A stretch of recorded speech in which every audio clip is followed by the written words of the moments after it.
Well, hello and welcome to the DC United Kingdom podcast. This is season 3. It is episode 12, and I'm your host, James Graham. As you'll see, alongside me over this side, I've got Daniel Wise back. How are you doing, Daniel? It's been 2 weeks since the last show.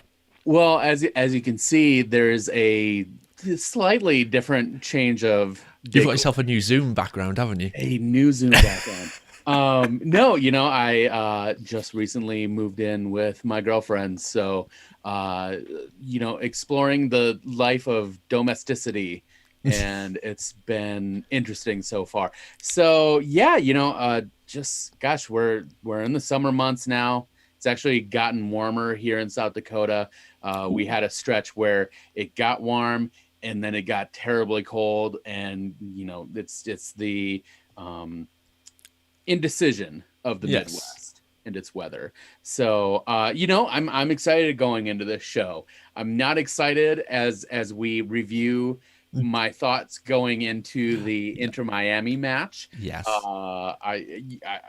This is why I'm not a fortune teller. And yeah, I can tell that the beauty of soccer. So James, I'm eager to get to this with you. So let's quick recap that Philly match. Oh, I mean, before we even do that, we need to recap some score predictions. Yes, because we've had 2 games since the last pod. So the first one was as you rightly said, it was the Philly game. We did get beat on that one 1-0. Yeah. But I predicted a 2-0 win. You predicted a 2-0 loss, so you gain a point on that one. Yeah. So that took you to 3 points for the season, and I was stuck on the 1. Mm-hmm. However, the next game prediction was the Inter Miami game, which we will talk even more in a bit, where we won and absolutely destroyed Miami 3-0. Yeah. I predicted the win, which was a 1-0 win. Yeah. And you sent in your thoughts, which was a prediction of a 2-0 defeat. So I gained a point, so that means you're in the lead 3-2 at the moment. So you're still in the lead, but I'm catching up. I'm catching up to you right now. So fingers crossed, in the next few weeks, I'll overtake you, and my optimism plays out nicely. But yes, as you might have seen, Daniel, you've got your new Zoom background, an actual proper background anyway. You might see over here, you might have seen it in the picture that I sent out in the run-up to the Miami game, where I was cheersing Dave and cheersing all you guys out there. We have the DC UK flag. It's finally arrived, and it's here in all its glory. And to me, it looks it's bigger than what I was expecting. I know when I ordered it, there was the measurements, but it's still way bigger than I was expecting, so I love it. It's fantastic. If you do want to pick one up, you can do. If you just head in the show notes, there should be the merchandise store where you can pick one up, and I think they're around about off the top of my head, I think it's about £35. 35, yep. Yeah, roughly speaking. So I think it works out about $45-50. For something like that, for something that size, wow. With the beautiful eagle, with the DC UK, what I would love to see out there is it being someone out there taking it to Audi Field. That would be amazing.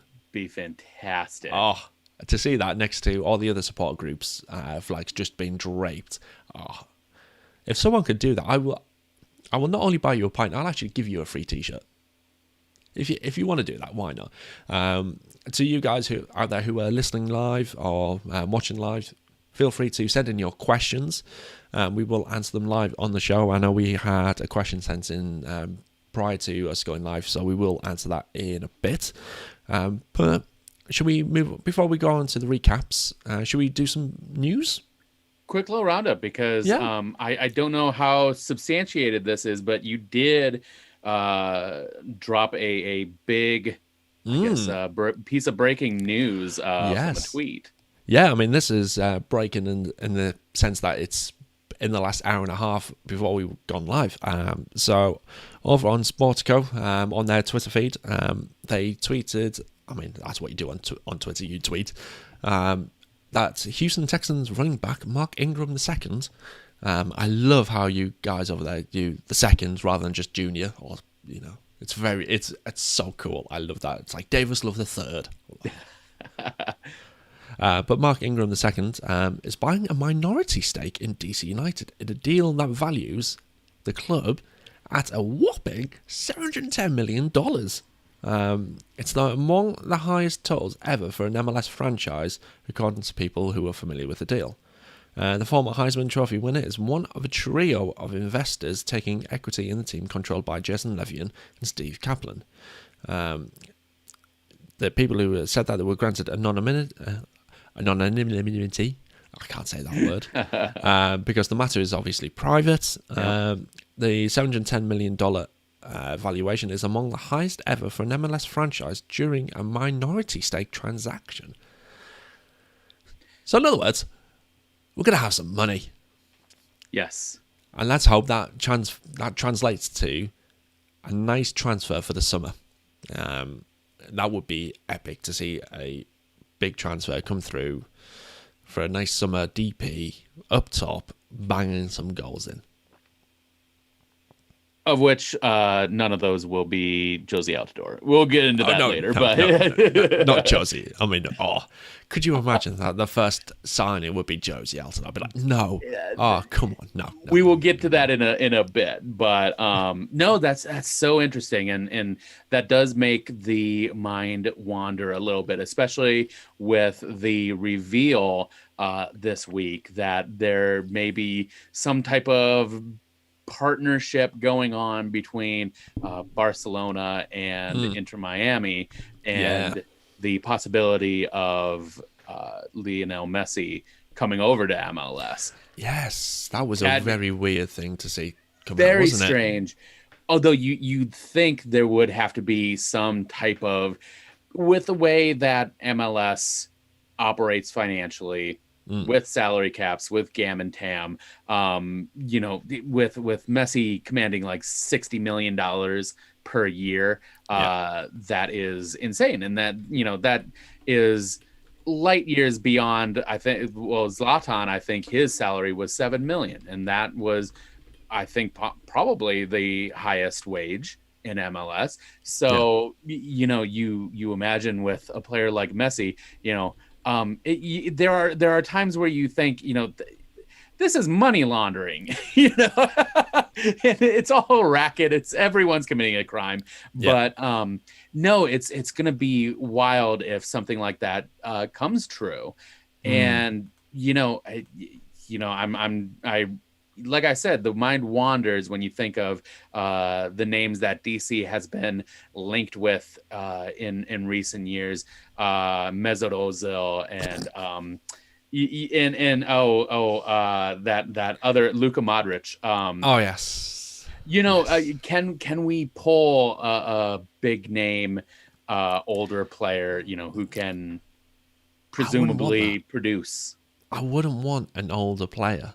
Yeah, because we've been there, we've done that. We know the instant impact, and I think that's what obviously we all crave as an instant impact. But when you look at the likes of FC Cincinnati, who've brought Brenner in, who is a young, talented Brazilian, I would love to have something like that happen, where we bring someone in, bring them on for a few years, and then we sell them for big bucks.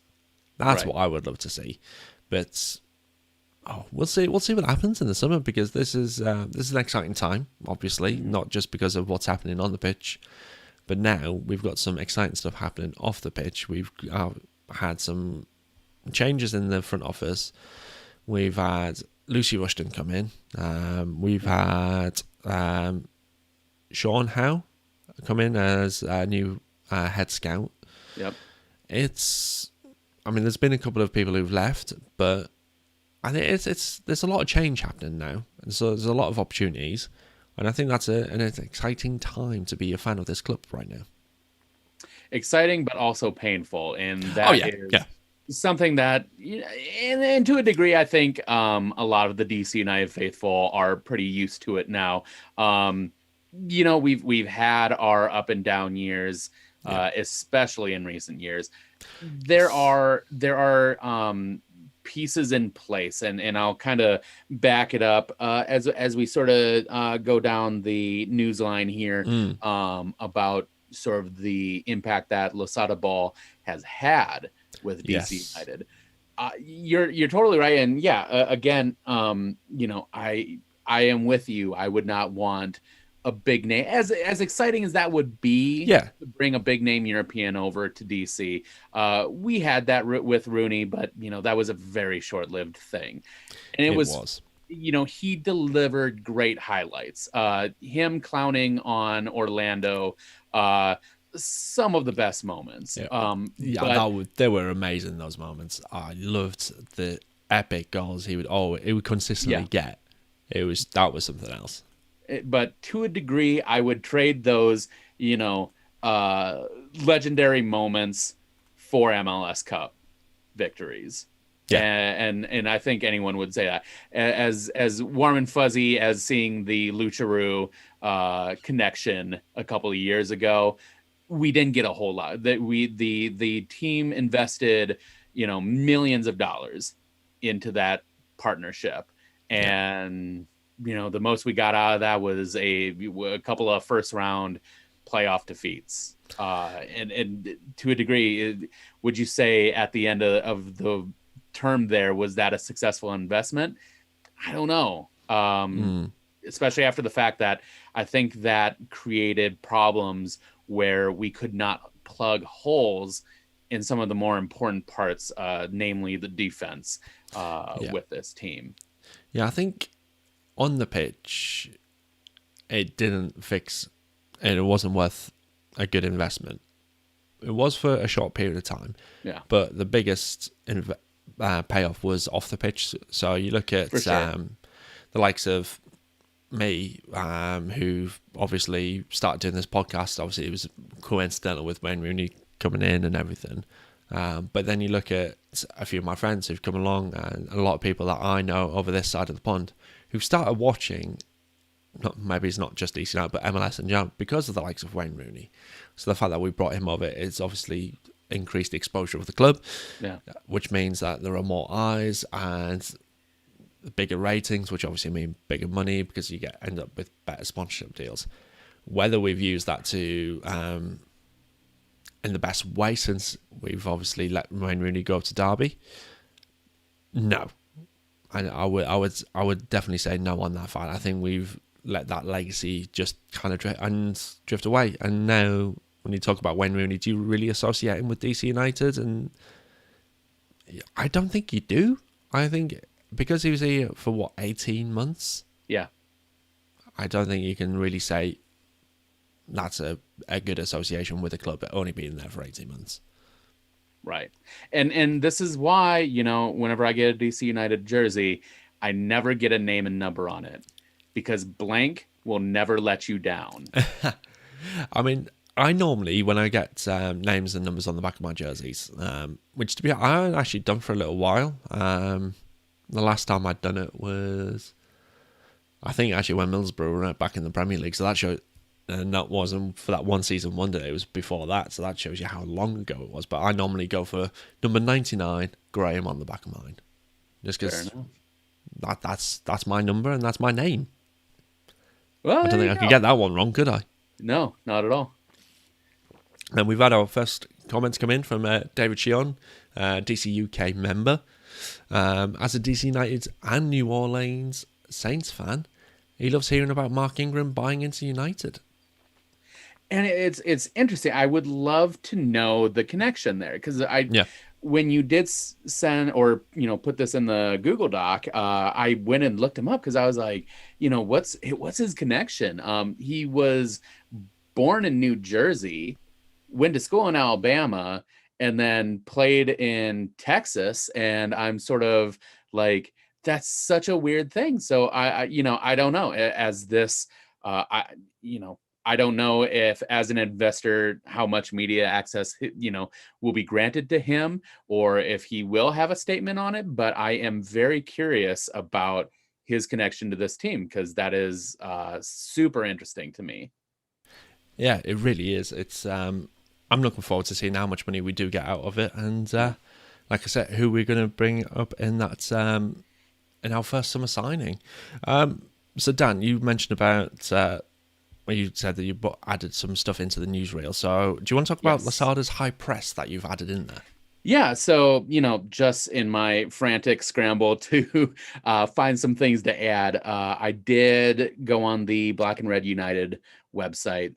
In their morning links, there was an interesting comment from a user. He just had Losada's high press, which he said DCU has 214 presses so far this season, second only to Sporting Kansas City and New York Red Bulls.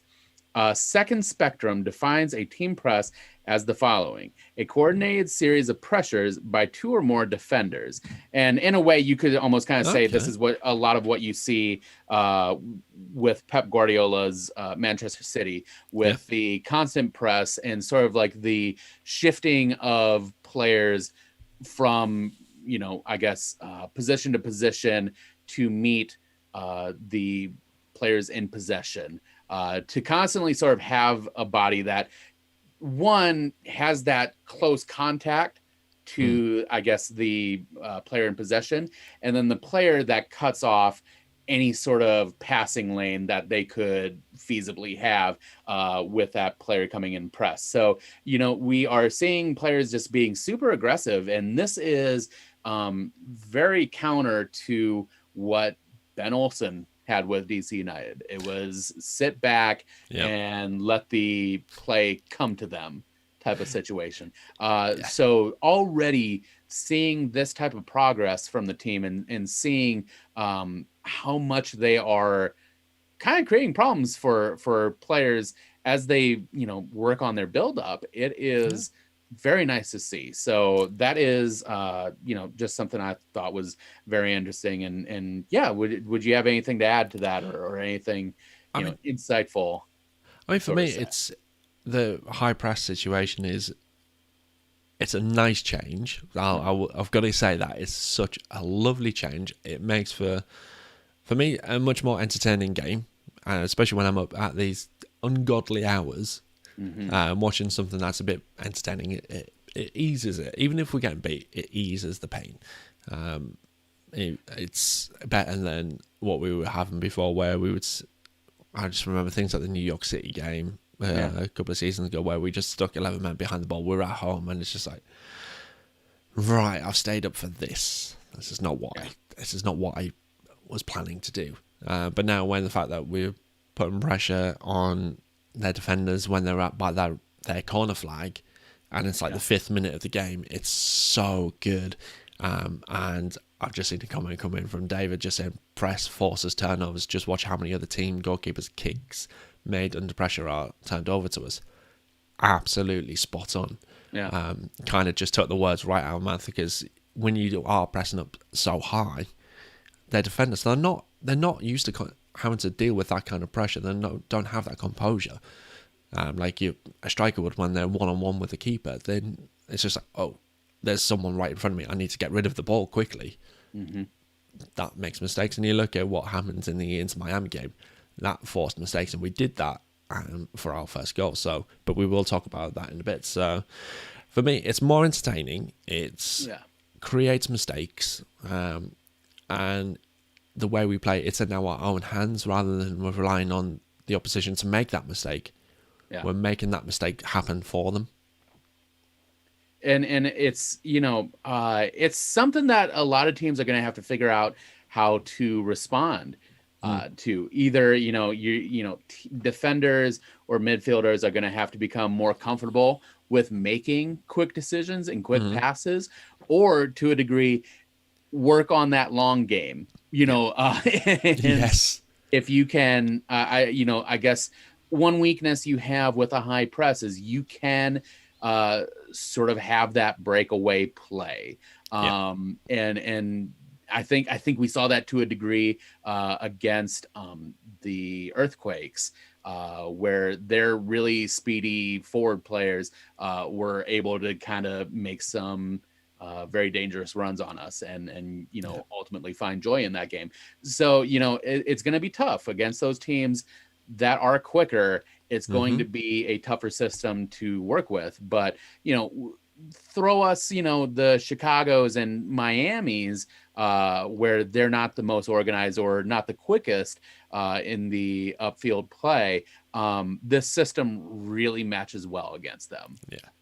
I think the fact that we're playing Miami twice in a row is going to really boost our confidence, because when you look at the result and you look at the way we played out on the road as well, that is such a huge confidence boost. And then we're back at home in front of our own fans, which hopefully will be a full stadium. Yeah. It should be fantastic to see, and I'm really, really excited to watch that game on June 19th, or should I say June 20th for me. But, you know. And it is Pride Month, and they will have those really nice, the brand new Pride warm-up kits, which look very tasty. They've just gone on sale in the club shop. And it's funny, sort of my reaction with those new kits. They are warm-ups, but, you know, I take to those a lot better than I did with the parlay kits. Yeah. And maybe that just says about, you know, where I stand on sort of the social importance of those two things. I mean, but no, I to a degree, like, there's a bit of a throwbackness to them, of like kind of like 90s travel team soccer kind of look that you know, really kind of appeals to me. Growing up in that sort of atmosphere, I think it's a cool look. So big fan of that. I really like that, the Pride's warm-up jersey that they've had for this year. But I got the one from 2 years ago. I absolutely love that. I still wear it fairly regularly now. Yeah, it's got a nice feel to it. The colours are absolutely brilliant. Really contrast very, very well. And just to kind of go off slightly, I'm pleased to see so many clubs and so many outlets changing their logos and things to include all the Pride stuff. So I'm really pleased. And obviously I've done mine to show my support as well, to kind of show my allyship with that community. So hopefully we'll see some really good things come out this month. And I'm hoping the lads will bring out a win in the first game of this month. So it just feels like such a long time away. Yeah. I know. Oh, it hurts. It hurts. In that case, the fact it's so long. Yeah, we do have an international break, but, you know, tonight you do have the USA versus Honduras match, which in my time is in roughly over an hour. That'll be taking place around 6:30. So very excited about that. Eager to see, you know, the Golden Children in action. So hopefully with Nations League they'll be able to make an impact and hopefully, you know, get their trophy here, because they've been itching for that. Next, I guess, you know, Fancy, we were talking about Rooney earlier. He and Derby County, they live to see another season up in the EFL Championship. So anyone who's been following that, I'm sure they are excited to see that. Commiserations to Swansea as well. I'm just going to throw that one in there for not making it into the EPL through the playoff system. But it is what it is. They just didn't have enough to make it there. Same with Barnsley as well. Obviously, Daryl DK was playing there. They didn't have enough to get the promotion, so it went to Brentford, who are another London team in the Premiership. Another London team. And interesting you bring up DK, because, you know, it's looking like he'll be coming back to Orlando, which makes briefly. Yes, but makes that a kind of a dangerous situation coming up against them later this season. I guess, you know, moving on, Flores, sadly, his injury was announced to be 6 weeks. And I mean, that was just after the Philly game, wasn't it? So so that was what, 2 weeks ago now, coming up? 2 weeks ago. So we've got about another 4 weeks left, roughly. Potentially 2, depending on how quickly he can recover from his groin injury. Yeah. He did look in a bit of pain. I mean, it was very early on. Well, But I mean, it was in warm-ups, I believe. I know it was within the first minute of the game. Oh, was it? Okay. Yeah, okay. it was. I just remember seeing him being at the touchline for a throw by the halfway, and it was just like, oh, you're injured already. Wow. So we had to use one of our subs early doors. Yep. It was just like, oh, this is how this game's gonna go, isn't it? And unfortunately, it did go that way. So unfortunately, and I do have some other things, but I guess we can get right into that Philly match review. So if you want to give us the statistical rundown. Oh yes. Oh yes. Obviously, as we all know, we got beat 1-0. Another one of those games where we failed to score, but kind of dominated in other aspects, a lot of other aspects. Possession-wise, it was 52-48, so not a domination on that side of things, but we did have it in our favour.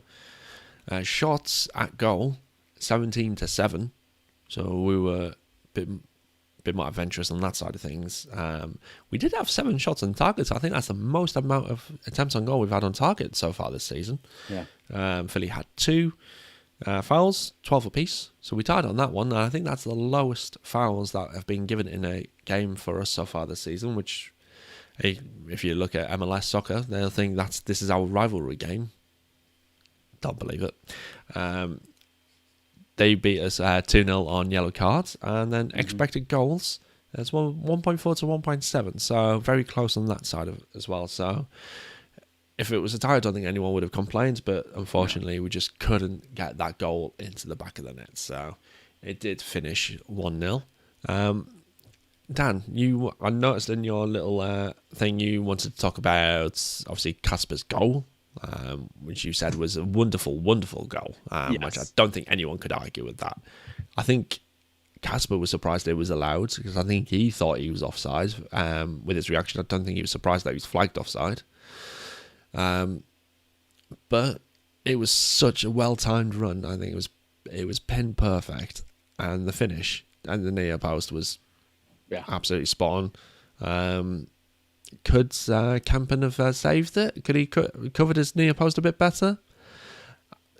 Debatable, but it was just a well-timed goal, and I don't think anyone could have faulted that one. Yeah. No, that's the kind of goal that you even see that even gets a reaction even in Europe. That was so spot on in terms of his position, the placement of the pass, and just the finish of itself was perfect. You couldn't draw up a better play than that. Yeah. Now I had some thoughts that I thought you were going to share. I was going to let you do the honors on that one. So, these were written in, I would say a bit of a little bit angry, a bit of a rage. I was having a rage at the time, and I tend to, when I write, I think I put a little more gravity into it than when I'm just sort of speaking off the cuff. So I'll just lay into it, and we can kind of dissect it from there. So I started off saying, we're really getting a taste of our own medicine this year. Our shooting is so woeful that opposing teams can get their early goal and just park the bus for 60 to 80 minutes. That's unacceptable. The team is going to have to figure something out, because 17 shots on goal, while a good number for the Losada system, is depressing to see with 0 on the scoreline. We can talk all day about how DC can dominate possession, or maybe the refs are somewhat unfair. The machete can cut those lines of malarkey in that this team just can't score. I'm 5,000% done with Ola Kamara, and he needs to be out by the summer transfer window. I don't know who we can pick up at that point, but he's not our talisman. On top of that, I truly don't know if he can perform anywhere else. As far that was harsh. That was harsh. As far as positives go, it was good to see Ariola put up a full 90 for the team. He's made great progress while fighting through injuries, and he did look good at night. Had a couple of late games attempts that were on target, but it just wasn't going to be his night. On the other end, Adrian Perez is just impressing me game by game. And I just wish that just a few more attempts had gone his way. He's such a dark horse, and I'm loving what I'm seeing from him. My closing thoughts is that this is going to be a difficult year. This team isn't fully built for the Losada system, and everyone will have to deal with that. The players who adapt will find their spot next year, but I think other players are going to be shown the door at some point. Yeah. So can I just roll back to how many percent were you against Kamara? That was 5,000. 5,000%. Okay, let's just remember that as we go into the next game. So 5,000%. 5,000% done. Yeah. Okay, so you're getting rid of Kamara. We won't say anything more on that one based on the Philly game. I mean, some of those points I can agree with. I mean, you're right with the fact that we had 17 shots on goal. It is really depressing that we couldn't put one in the net. Yeah. But on the flip side, as you know, I like to look at the silver lining, the positive side of things. We had 7 attempts on target, which is the most that we've had all season. And I just think that keeper is Andre Blake. Yes.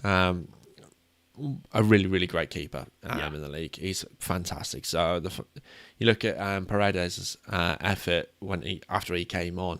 Yeah. That tip over the bar, that was a really good save. Really unfortunate for Kev to not get that one in the net. Mm-hmm. So when you look at things like that, you can kind of understand why we weren't able to put one in the net. I think as we said before, we can't really do much about the Casper goal. That was just really well taken. If it was Messi and Griezmann who'd done that, that would have been talked about massively over here. It's your closing thoughts there, the fact that it's going to be a difficult year. Yes, I don't think anyone is going to be arguing with that. It's going to be a difficult year. Even Hernan said it was going to be a transitional year when he was on the show at the start of the season, season 3, episode 2. If you haven't checked that out, go and check that out after this. So, yeah, I think players who adapt will find their spot next year. Yeah. The players who don't will be shown the door. I don't think all of them will be. I think a lot of them will be given time. I think the older players will be shown the door rather than the younger players who struggle to adapt. The likes of Kevin, who hasn't played. Kevin's a lock. Oh yeah. I mean, all I'm saying is, he will probably struggle for sure because he's in his youth. It's not the fact that he's got a lack of talent. He's got a huge amount of talent. He's got huge potential. It's just a completely different way it is compared to last season when he was under Benny Bull, and the fact there was no fans at all in the stadium. So, I think if anything, Nyman, and Yao, I think are going to flourish and really grow as players. This, I think, as a young player or a youngish player, kind of getting into that stage in your career, like where you are in that make or break type of stage, this is the system to be in. This is very much the trial of fire that a lot of players are really going to be tested under. Yeah.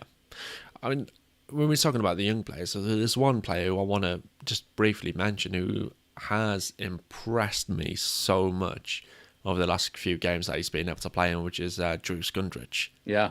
He's been phenomenal. I mean, him and his wife came over to play for both the Spirit and obviously Loudoun United, but he was able to be picked up and moved into the DC United first team fold. And what is probably one of the most random things I've seen. And he's really taken to being thrown into the starting 11. Yeah. He's looked comfortable. He's been able to get a couple of balls through. Been unlucky not to score. Yeah. Once he's back from his injury, which I think is a muscular injury. Yes. I'd love to see him continue and be in and around the first team fold. I don't want him back at Loudoun, actually. For sure. I think he's made such an impact. I think he's earned his spot in the DCU roster. Yep. So exactly. I'm just trying to think if there's anything else that we need to touch on in the Philly game. Frustrating. It was just frustration. Yeah, you're right. And maybe that's where I kind of came off there. Just seeing the same thing from the Orlando match, just very while I would argue was cleaner than Orlando's approach. It's still frustrating to see that teams can kind of sit back, and even with an onslaught of 17 shots on goal, to weather each and every one of those and maintain a score, a clean sheet, it's, and I'm sure, and I'm not trying to denigrate the team at all or anything like that, especially Kamara. It's just bless him. The response he had this week, although I will argue a point on it, was very nice to see. I am very happy to eat that humble pie after the Miami match. Yes. So let's talk about some good stuff then. Let's talk about that Miami game. As we all know, we won 3-0. It was brilliant to see. The stats for that game. So we were outpossessed by 57. I don't know why I wrote 38 on here. I don't know what I was drinking there. 57 to 43. Yep. 10 attempts to 13. So we did have more attempts on goal. Both had 3 shots on target. Yep. Yeah.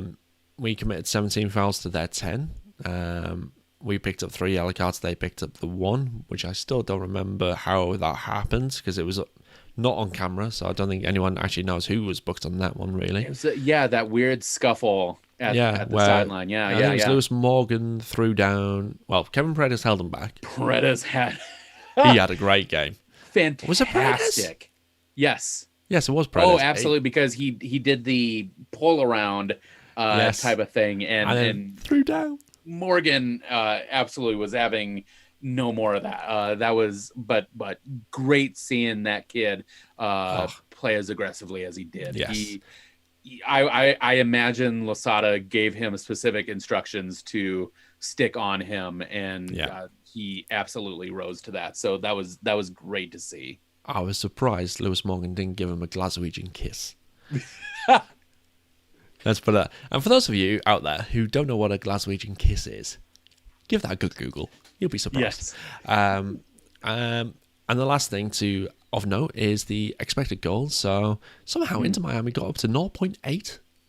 Yeah. I think that was probably the toe poke that had near the end again, where Hamid saved it down to his right with his foot. That was a great save. Yes. We got an expected goals of 1.9, which is our highest so far this season. Really, really great to see. It was just such a good game. And then you look at the passing network. We really, it was a lot. It looks from the looks of it, a lot of the game was in the middle of the park. Yes. Which means that our forwards weren't really pressing too high, but our defenders were really high up the pitch, which obviously meant that we could pass a little bit easier. We could get around their tight defence. I say tight, they leaked 3 goals in. But in the run-up to the game, it was said that Inter Miami do struggle a lot with the high press. Yes. So to me, the fact that we were able to score 2 goals within the first 20 minutes of the game didn't surprise me. It was so nice to see, and the fact that it was Phil Neville's club. Phil Neville is the head coach. I mean, the big thing that I remember about Phil Neville, is there was one time, I think it was Euro 2012. I want to say. Okay, that sounds about right. He was commentating for the BBC. And he got so many complaints because he was so utterly boring. It was just, and that's all I remember him for. Not his career on the pitch, because he was the worst for Neville out the lot. I mean, you look at Gary Neville. Look at him, what he's doing now. He's made a real success of himself. For sure. You look at Tracy Neville and what she's done for basketball and netball for the women's, really, really successful. You look at Phil Neville. Oh, yeah. Yeah. I think I'm right on that one. I think Phil Neville. Yeah. Yeah. Bless him. It's like the Baldwin brothers in a way. Yeah. I mean, to be fair, in terms of coaching, he's done better than Gary. True. Because you look at what happened with Gary in Valencia. That's right. Yep. Yeah, that didn't go down well. So the fact that Phil Neville has managed England women's, he's now head coach of Inter Miami. He was assistant head coach at Everton. He's done well on that side of things, but it still doesn't make him any less boring. Sorry, Phil, if you ever somehow manage to wangle yourself onto this show and listen in, and I'm sorry, but for what it's worth, though, I would argue he's been anything but boring in the press. True, yeah. I mean, to be fair, in his tenure with Inter Miami so far, he's been a firecracker. Is the word I mean, yeah, you look at the jackets he's wearing. oh dear. Yeah. That's the shiny pink. Yes. Is he trying to be in Greece, one of the pink girls? To a degree, I imagine Phil is the kind of player where, like, when he buys into something, he buys into it. So I think with the pink motif, I imagine he'll probably have some pelican pins on his lapel at some point. That to me sounds like a coach who's maybe a little too into his team. Do you reckon he's got pink wallpaper in his gaff?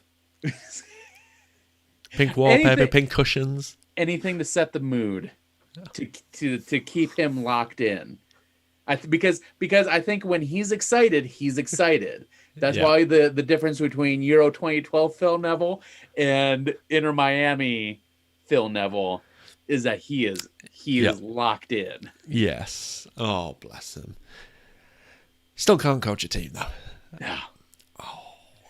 Because getting beat 3-0 by DC United, I think it took a lot of people by surprise, that result.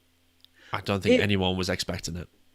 And there was a lingering part in me where I was like, even that 1-0 loss to Chicago almost had me sort of rethinking my 2-0 defeat just off that. And even their struggle against Cincinnati, I was like, am I going to regret making this call? Ultimately, yes. I have regretted making that call. But to a degree, as I sort of stated, it was the stoppable force meeting the movable object between these two teams. And I think just from week to week, what we've been seeing early on with DC is just them just kind of inching forward, but also in a way taking like a step back in some ways. Having Hamid back between the sticks is a huge thing. He did look good, I think. And also I would say like the defense in general just looked a lot tighter, a lot more on point. I think their clearances were just so much better this week than we've seen in past performances. So a lot of shots on goal, but to a degree, I think they handled everything really, really well. And I think, with Hamid back, we're going to see some market improvement on that defensive side. Yeah. I mean, the fact that we were able to keep a clean sheet in his first game of the season just goes a long way to building that confidence in the back three there. Yeah. It was just so good that everything was starting to click. Yep. And that's what we've struggled with, especially up top, is the clicking part of it. You look at the high press that we talked about earlier for that first goal. You look at the fact that Ariola won the ball back, plays it over to Ola Kamara, who somehow managed to have about 65 years to take a shot on goal. Yeah.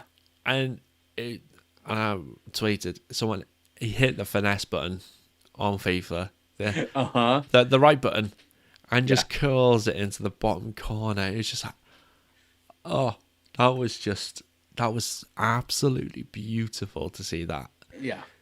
And then it happened again. Areola virtually same spot and same sort of cross into that opposite corner. Just fantastic. And really, you know, I was so surprised seeing that happen again. If you go on to the replay or check the highlights, it is just about same spot that those two shots were taken.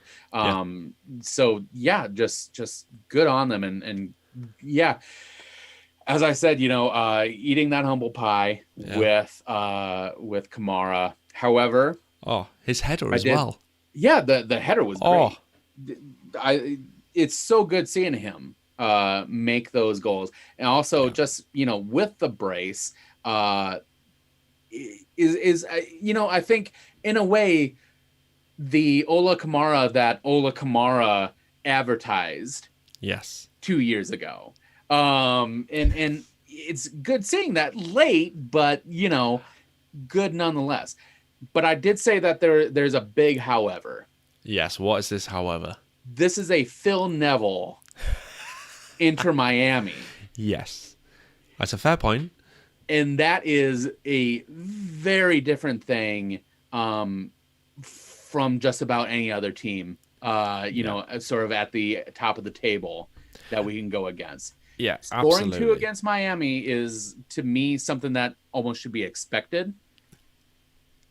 In fact, I would go as far as to say that the Chicago game, I think we should have had more.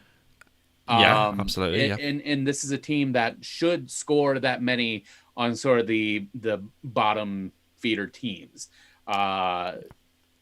Very different story if we go up against LA or Seattle. You say LA? Have you seen how they're doing this season? True. Yeah. Okay. I missed. They're awful. True. Okay. Montreal this season. Montreal. Yeah. They're Montreal and New England. I know very little. I know very little about the West Coast Conference, so please bear that in mind. Let's look at the West. I mean, I said let's have a look. I'll get it up on my screen here. So Seattle, who are on 18 points from 8 games. That's just insane. Yeah. Spot in Kansas City with LA Galaxy, Colorado in 4th. Yeah. I mean that's like saying Montreal in 5th. Yeah. In the Eastern Conference. And then down at the bottom, Dallas. They do have a game in hand though. No, they don't. I'm looking at the wrong column. I mean, Austin are down in 11th, which, to be honest, new franchise doesn't surprise me. It's always going to be a struggle. LAFC are in 9th in the Western, 8 points from 7 games. That's a shocker for them. And they've got Carlos Vela playing as well, so they haven't got that excuse this year. So that is a surprise there. I'm just looking at our upcoming fixtures. For what it's worth, I was more in mind with LA Galaxy. Of course, and how Chicharito has been doing over there. I mean, he's been on fire. So I mean, that's sort of the thing is like, once the Galaxy, and I should have specified when they come over. You know, I mean, you want to talk about girding loins, you know, and especially how, you know, San Jose kind of ran wild on this team. Was it San Diego? San Diego, yeah. You know, it's, man, I am terrified, and especially with Chicharito really finding his form this season. That's going to be terrifying. So, yeah, you know, it is great seeing this team put up those type of numbers against Inter Miami. Yeah. but how is it going to be once the sort of upper echelon competition comes here? So fortunately for us, we are looking at the return leg on June 19th, which I guess you're gonna see a change of heart from me, considering hopefully. the I'd recent like to think that. result. But yeah, when we get down into the schedule and we start playing, the contenders, it's going to be a different story, and I'm going to get back into my pessimistic sort of outlook. Yeah, just looking ahead in terms of the next month. The month of June, we've only got 3 games. So as we know, we've got Miami next. After that, 4 days later, we are up against Montreal. Yep. It does says to be confirmed, but I'm guessing it's in Miami. Yes. So we just head back, because that's where they've been playing at the moment, isn't it? Oh, is it? Okay. Yeah, I'm sure they've been playing down at the Drive Pink Stadium. Yeah. In Fort Lauderdale? Fort Lauderdale. Jeez. Oh, DC. They're if you look back, I know where you're going on this one. Yeah. The DC admin was in top form. Yeah. They really leaned into Miami, and there were some choice tweets that went out. So go find DC United's Twitter profile and just see some of the banter that went on. It was top notch. Gifts that were made and all of that, just fantastic stuff. Oh, so we've got Montreal down in probably Miami. Well, I say Miami, Fort Lauderdale. But then following up on that, on the 27th of June, which is the 27th for me as well. Yay! Yep. We are playing New York City and New Jersey. Yes. Because, that's how the New Yorkers roll. And unfortunately, 2 away matches in a row. Yeah. Especially, I don't know. We haven't had too many home games, but it's a little disappointing with Pride Month and DC having those warm-up kits that the fans are only going to see that once. Yeah. In June. Yeah. A little disappointing. But again, it's the MLS schedule, and it's never made sense. Well, no, to be fair, we've got the international break as well, which is not just an MLS thing, it is across the world as well. You look over here in England, we were playing last night, played Austria and won 1-0, and got absolutely battered and bruised for a friendly game, which is not what we needed, because Trent Alexander-Arnold was...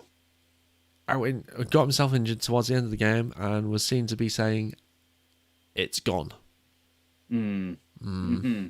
To be fair, we have about 1,000 right backs in our squad, so we could do. We don't need them all. And then just briefly into July, we then back home against Toronto, then Philly, then Chicago, and then back at home against the Metro Stars. So when you look at it, we've got 1, 2, 3 home games. Yeah. Actually, 3 home games up until the 9th of August. Yeah. That's a long time to only have 3 home games. But they're going to be home games with 100% attendance. Yes. Which I'm so looking forward to seeing on this weekend. Not this weekend. Yeah. Pray for a game this weekend. Yeah. So, that's as I was saying, some of those are very winnable, but, looking at Montreal, and Philly and the Red Bulls, sadly, those are Whoa. Red Bulls is always, it's a rivalry. It's the rivalry match. And again, this is a team that I don't know where their consistency is at. Fair point. Yeah, fair point. So, the points could be gained or dropped in any way. And I it's going to be really tough for me to lock down the results at the, or I think I'm gonna be like double thinking myself throughout this next month or so. Definitely not for the next Miami match, but after that point, it's gonna be tough. Yeah. So let's have a quick preview of the next one, since that's next up on our agenda. So it is the return leg of the Miami fixture on June 19th. For you guys over on your side of the pond, if you're on the East Coast, it is a 8:08 kickoff. If you're in Central Time over on that side, it is a 7:08 kickoff. For us over here, on the lovely British Isles, it is a 1:08 a.m. kickoff on June 20th. So, those have to be rough. To be honest, it's the ones that are rough, the ones that I kick off at 2:00 in the morning. Yeah. So it does happen occasionally, not too often, thankfully, but it has happened, and that is rough because it's right in between that time where I don't want to go to bed too early. Because to get the right amount of sleep, I'll be going to bed like 8:00 in the evening. Yeah. I mean, that's like an hour after my son. I ain't going to do that. That's just weird. Or I'd stay up, and then I'm staying up to like 4:30 in the morning. Yeah. And it's just like, well, I might as well just stay up for the rest of the day then. And then that just messes with my head. The 3:00 ones are not too bad because I will go to bed. I can go to bed at 9. I can accept that. And I'll do that. I've done that already this season. But yeah, 1:00 I can live with that. That's not a problem. Head-to-head wise, in this fixture, there's been 2 games in total. DCU wins 2. So we've got a 100% record against Inter Miami. Yeah. I think that's going to continue. League record so far in MLS for the 2 sides. So we're on 9 points from 8 games, 3 wins, 5 defeats, and a goal difference of -3. When you look at Miami, they're on 8 points from 8 games. They've won 2, lost 4, and drawn 2 games, and they've got a goal difference of -5. Full attendance, as I've just mentioned, is going to be allowed at Audi Field for the first time in over a year. So I'm really looking forward to seeing that. But next up is going to be our score predictions. I know it's a while away, but I think we're going to agree on the result. Maybe it's not the scoreline, but the result.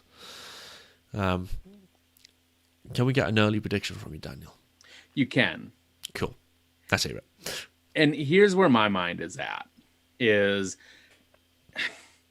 this can go either way. We can have a very dominant win, or this is a grinded out kind of game. To a degree, there's going to be a long break.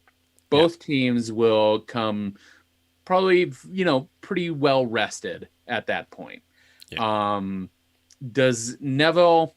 It depends on where he goes with that. Does he try to get this team to go all out, or does he decide, hey, we gotta collect points in some way, at some point here? Yeah. And does he just sort of park the bus? Because that's sort of the problem that DC runs into, is when teams have a very well organized defense that just sort of sits back and absorbs.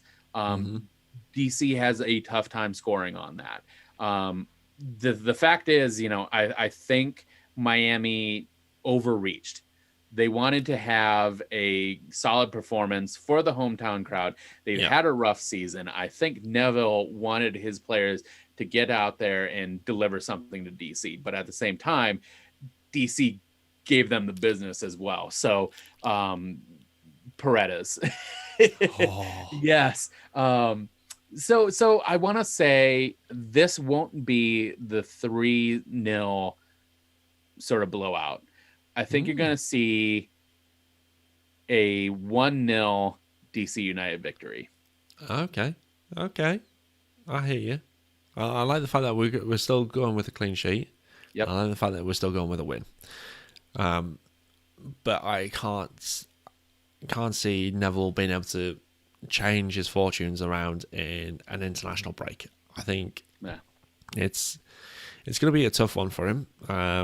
It's a baptism of fire this season for him. He's going to get absolutely burnt many a times, and I think it's going to be a good victory for us. I think, even I'm probably jinxing it right now, but I think the fact that we're going to have a much bigger crowd in, I think it's going to work wonders for us.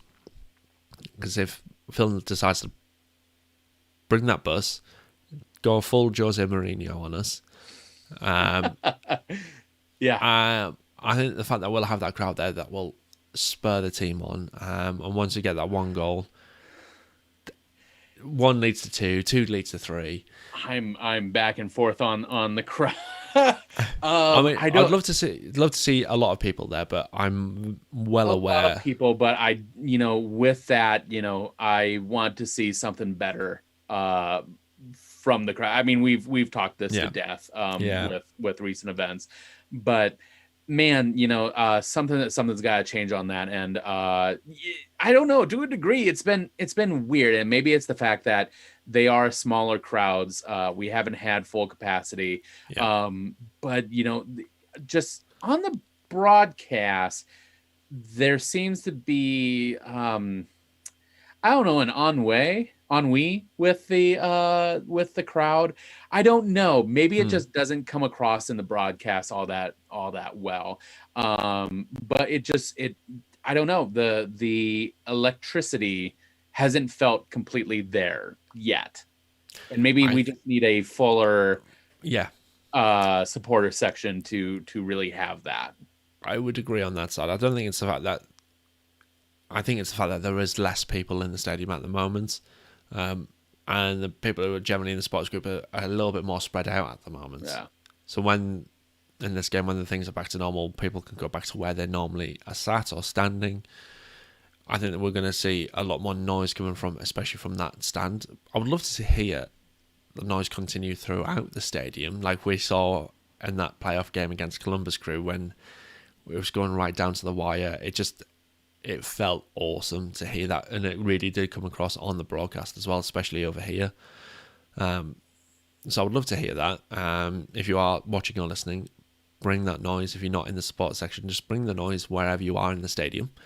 To a degree, I don't know. Maybe it's the fact that over the you can hear it so clearly. But whoever has the megaphone, you hear, and maybe this is the thing that kind of brings it down a level, is whoever is manning that. And I am not saying this to dunk on someone or I'm not trying to question or go against someone who's clearly trying their best to show up for the team, but you will from time to time hear on the broadcast like this, coming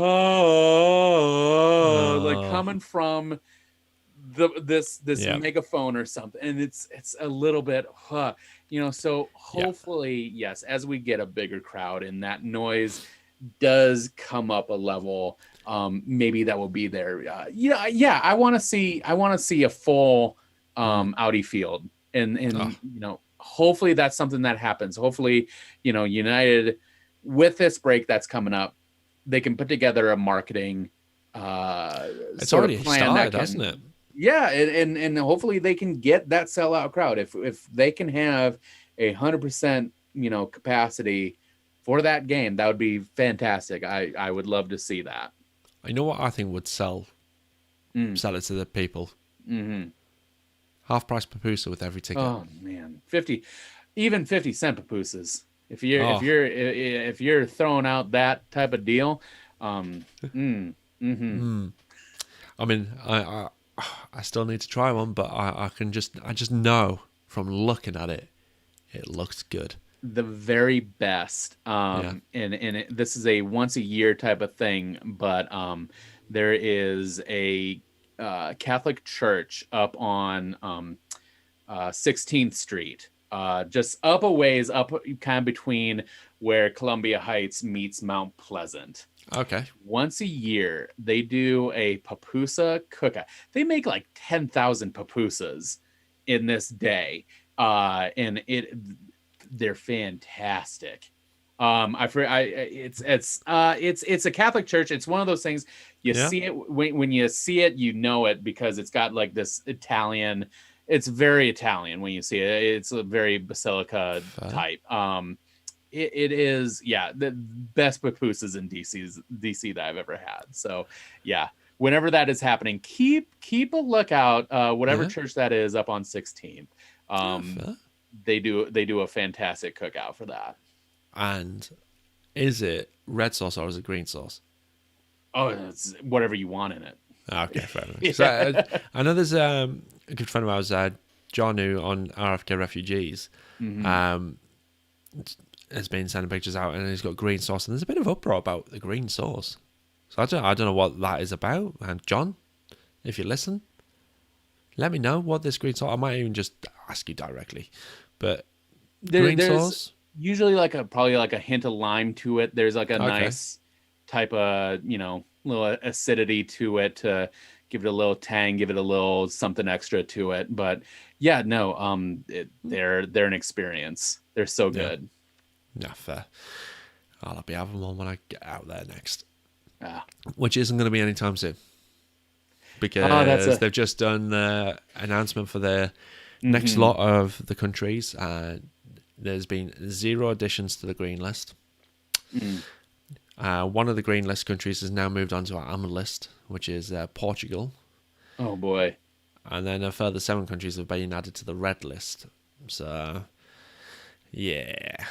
And I think I guess getting off of DC, but still soccer related, you had the news about the Copa America being moved to Brazil from Argentina. And yeah, you can know by our faces. That is, I don't know, that government corruption in Brazil has become famous or infamous in recent-ish years. And the president, forget his name, but made some sort of power play where he essentially forced it to come to Brazil, where you have a Brazilian strain of the virus, and the numbers there, and in South America and particularly in Peru recently have had horrible numbers.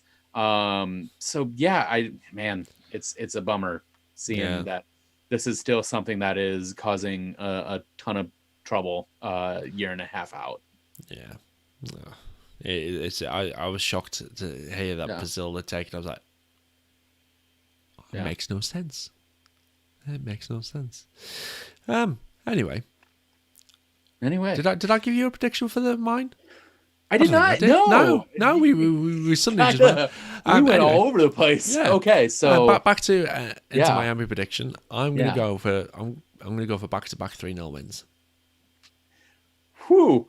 Ooh. Yeah. I will. I'll love that if that's the case. Yeah. I genuinely have some think reasoning behind that. Do you have? I just think there's something that informs that. My optimism. But no, I genuinely think the high press style that we have is just it's going to overpower Miami, just like it did down at their neck of the woods. I think it's just going to happen again. I think the lads will want it for the first full crowd of the season. You look at what happened in the first game of the season against New York City. The first game back under a new regime, and we brought it to New York City and we won 2-1. I just think that kind of same fire is going to be there for when we've got a full crowd, and I just think we're going to put on a performance for the fans, and we're going to win 3-0.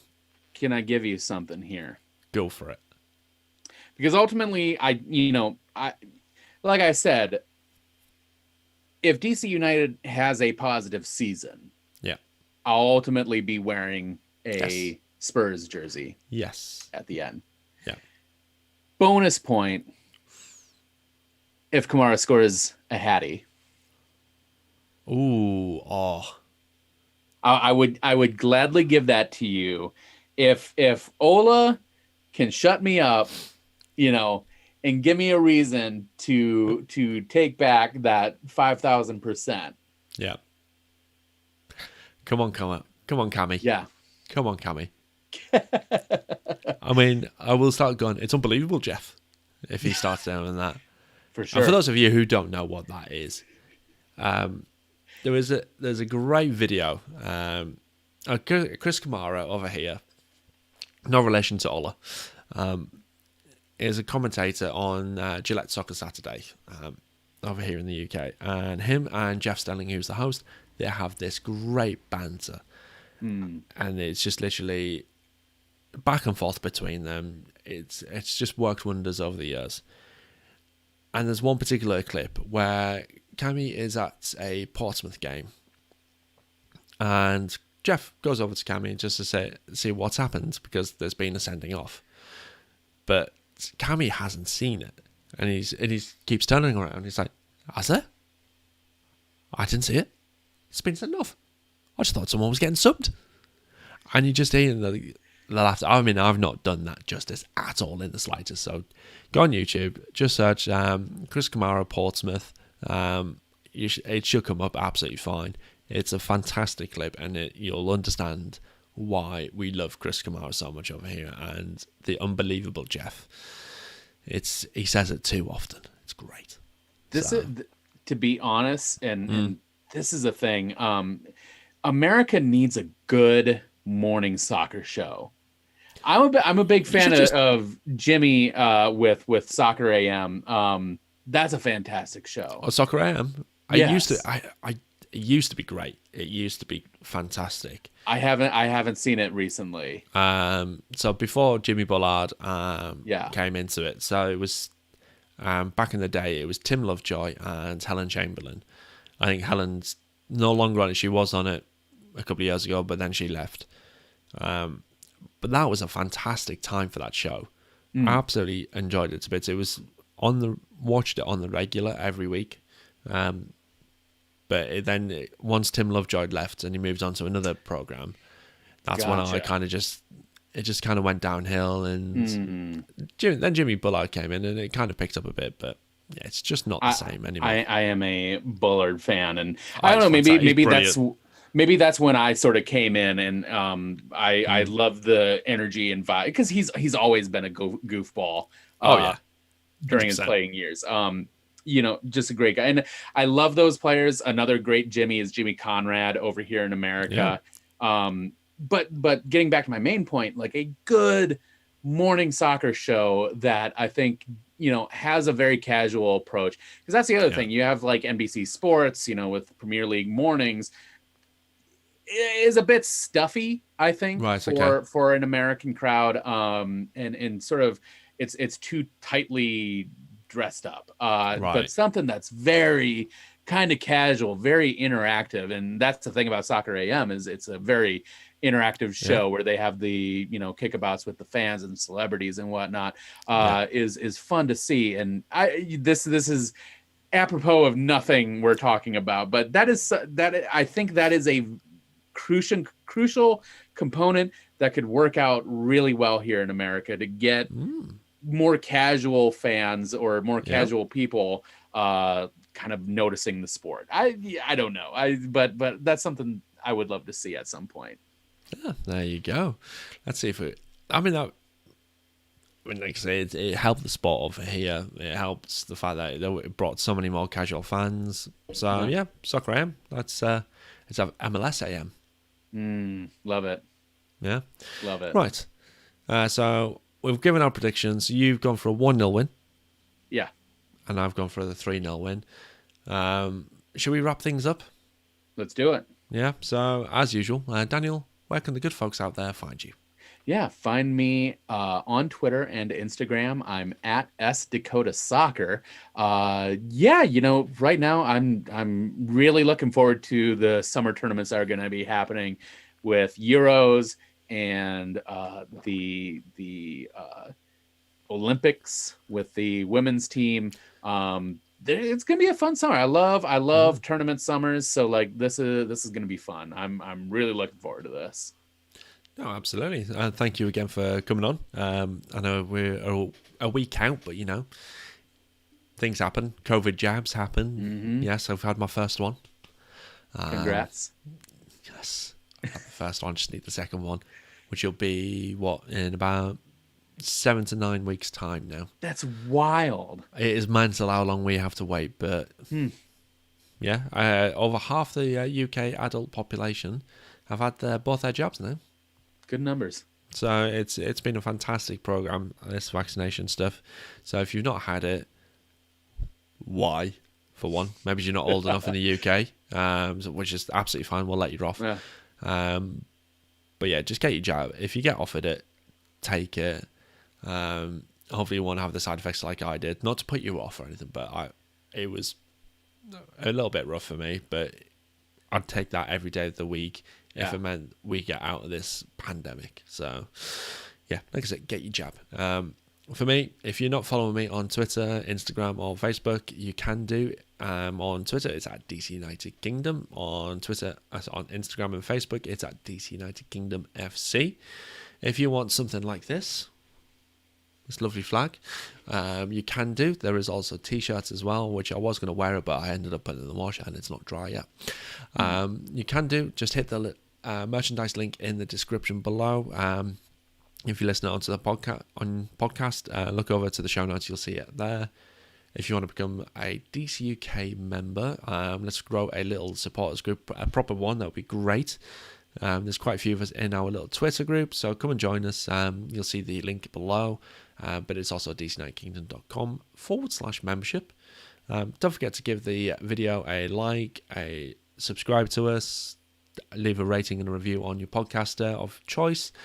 And until next time, which will be hopefully very soon, we'll hopefully have a few player interviews coming up soon, so keep an eye out for that. Until next time, vamos United.